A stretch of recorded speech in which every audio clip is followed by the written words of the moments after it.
વલસાડમાં બસની અડફેટે મહિલાનો પગ લોહીલુહાણ થયો। વલસાડમાં એસટી બસની અડફેટે એક મહિલાના પગમાં ગંભીર ઈજા પહોંચી હતી, જેમાં મહિલાનો પગ લોહીલુહાણ થઈ ગયો હતો। સદનસીબે મહિલાનો ચમત્કારિક બચાવ થયો હતો।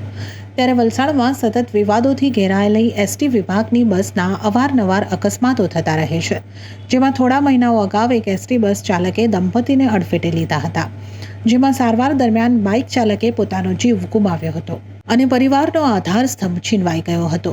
ત્યારે ફરી વખત આજે વલસાડના એસટી ડેપોની બહાર રિક્ષા સ્ટેન્ડ નજીકથી એક બંધ પડેલી એસટી બસને અન્ય એક બસ સાથે ટોઈંગ કરી બસને એસટી વર્કશોપ પર લઈ જઈ રહ્યા હતા, જે દરમિયાન એક બાઇક ઉપર સવાર આધેડ મહિલા તેમના ભાઈ સાથે ત્યાંથી પસાર થઈ રહી હતી, જેમાં એસટી બસના ડ્રાઈવરે વળાંક લેવા પાછળ ટોઈંગ કરેલી બસની આગળના ટાયરમાં બાઇક ચાલક અથડાયો હતો અને બાઇક ઉપર પાછળ બેસેલી મહિલા સહિત બાઇક ચાલક પટકાતા મહિલાનો પગ બસના ટાયર નીચે આવી જતા મહિલાને પગમાં ગંભીર ઈજા પહોંચી હતી અને મહિલાનો પગ લોહીલુહાણ થઈ જતા તાત્કાલિક રાહદારીઓ અને અન્ય મહિલાઓ સહિત લોકો મદદે દોડી આવ્યા હતા।